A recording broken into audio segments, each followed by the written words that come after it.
So who's the insurrectionist warmonger and who is not?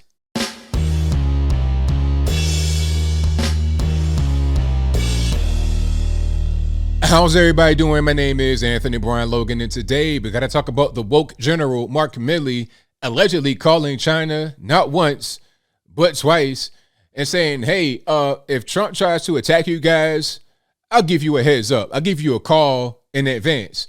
Now, I'm not referring to mean tweets or if Trump was to go on air and say something bad about Xi Jinping.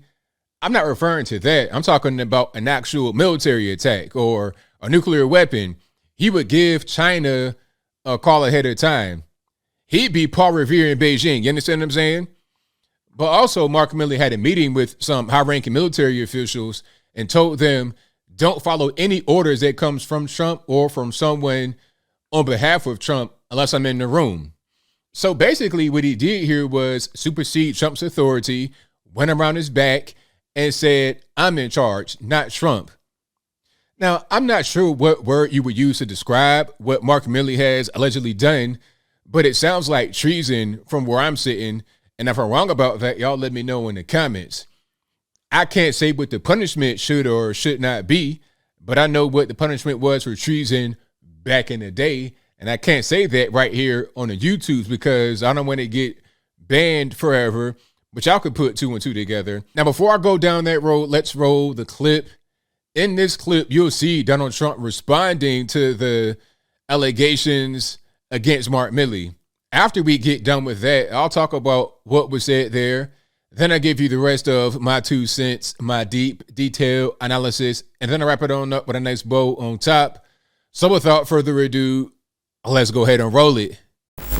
So first of all, if it is actually true, which is hard to believe, that he would have called China and done these things and was willing to advise them of an attack or in advance of an attack, that's treason. And I would think I've had so many calls today saying that's treason, number one. Number two, it's totally ridiculous. I never thought of it. You were there. You knew what was happening in the White House. You have plenty of friends. You never heard the word China mentioned in a thing like this. You heard a lot of anger about China on trade, and we made a great trade deal. You heard a lot of anger on China with the China virus.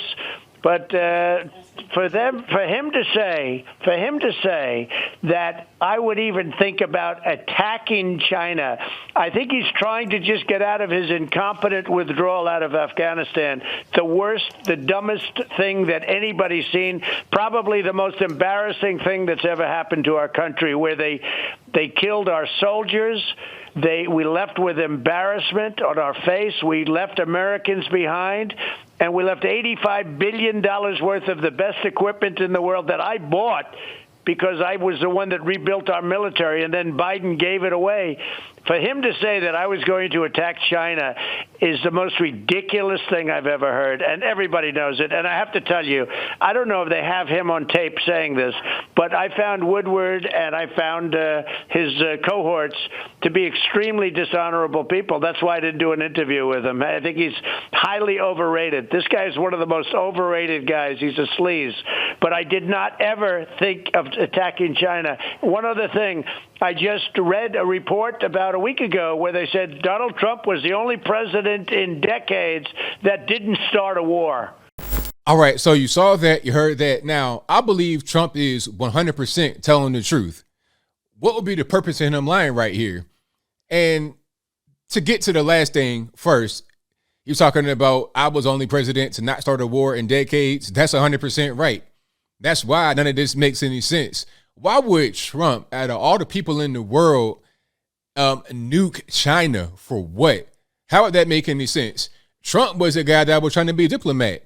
He was a guy going to North Korea, talking to Kim Jong-un, trying to be his friend. Same thing with Vladimir Putin, trying to be his friend. Xi Jinping, although he wasn't engaging in the trade war, he would still speak highly of Xi Jinping as a person. He was not trying to engage in the military conflict. It was a matter of being fair with the trade. It's like, okay, you guys keep dumping all the stuff over here. You're pretty much controlling us to the trade. It doesn't make any sense. We got to be able to have some kind of balance. It can't be this crazy trade deficit. So you're trying to shore that up. That's more of a money and business thing. Okay, you can have a money dispute between people and not have it turn into a bloody conflict. So Trump was never trying to engage in any kind of war. Trump was really trying to get out of Afghanistan. And I believe if he was to become president a second term, he would have been able to complete the Afghanistan thing properly rather than the bungle that was what happened. And he was talking about he's trying to shield, speaking about Mark Milley was trying to shield the whole Afghanistan thing. I believe that as well. That was a big debacle. So, of course, you're going to use this as a way of trying to get beyond it. But let me get back on track. Trump was a guy that was a diplomat, would speak to everyone like he was trying to be friends with them. Now, the media and a lot of people on the left, they didn't like that too much. They didn't like Donald Trump trying to be friendly with Vladimir Putin, talking about he's Putin's puppet and all this and that and the third. They did not like him being diplomatic and nice to people. They didn't like that. Same thing with Kim Jong-un, North Korea, said he was crazy. Same thing with Dennis Rodman, called him crazy for going over there. So it doesn't make any sense. 1 minute you are hating on Trump for being too friendly with so-called adversaries, and then the next you want to go all the way to he's going to strike China with a nuke. How does that make any sense? Trump was the most non-aggressive president when talking about war and conflict that I've seen in my lifetime. Okay, I'll be 40 soon enough. So it doesn't make any sense. Now, is the story even true that's attributed to Mark Milley talking about, he called China? I'm not sure. I'm seeing some confirmation that he did call China at least twice, but I'm not sure if the content of the conversation was about, I'm going to make sure that Trump does not attack you. I'll give you a call ahead of time. I'm not sure if that's true or not. And I'm not sure if the whole thing about him trying to warn military officials to not follow any orders unless he was in the room is true either. It could be. If it's true, then you just have somebody that wants to be the so-called hero, wants to be a woke warrior, and wants to try and stop this man who they are scared of. I'm not sure why you would be scared. You're talking about the whole January 6th kerfuffle. What about all these BLM attacks all over the nation? And federal buildings, regular people's houses, neighborhood streets, homicide rate going through the roof, suicide rate going through. Like, that's not a concern? Oh, but the whole January 6th thing is a concern? Why? It doesn't compute. There's no sense being made here. Now, the story could have been made up by Mark Milley because he wants to be seen as a hero on the left. There's a huge industry of hating conservatives, hating Trump, hating anything to do with anything beyond the establishment. If you are able to successfully crush or resist anyone or anything that tries to fight against the regime, and what I mean by that is the current administration, Biden administration, the politics in D.C. that's been there for a long time, the establishment, mainstream media. If you're able to fight against those who fight against that, then you're going to get plenty of money. You're going to be very well off in your life, at least in D.C. That could be where Mark Milley is coming from. But I think we've all known for a while that Mark Milley is a woke warrior. We know that beyond all the stuff about China and everything else, we've known him to be a woke warrior. This is the same guy that said white rage. Remember that?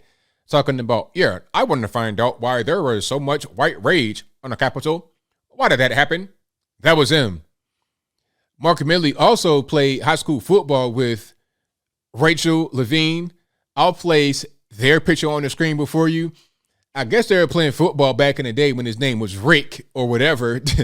Okay. Is that a coincidence that they played high school football and went to the same high school and now they're both on Capitol Hill? I'm having a hard time believing it is a coincidence. You got two woke warriors from the same high school. They probably besties, probably talked to each other the whole time, probably, are very, very, very close. I feel like DC is like this a lot as I close.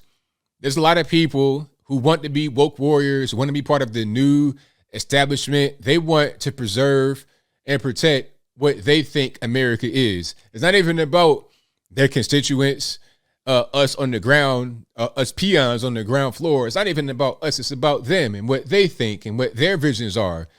That's what it's all about.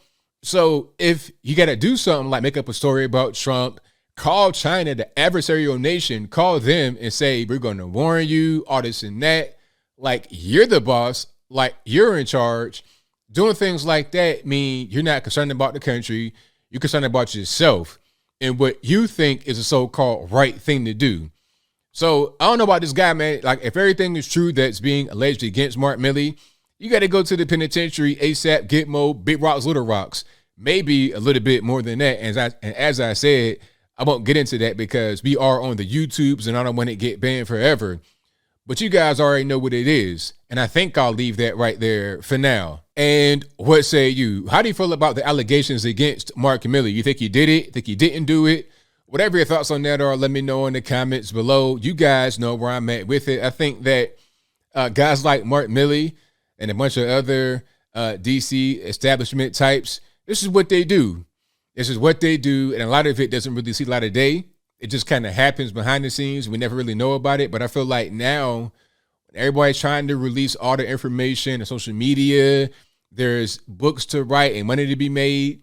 You're going to see a lot more of these kind of stories come out, especially from the time Trump was in office.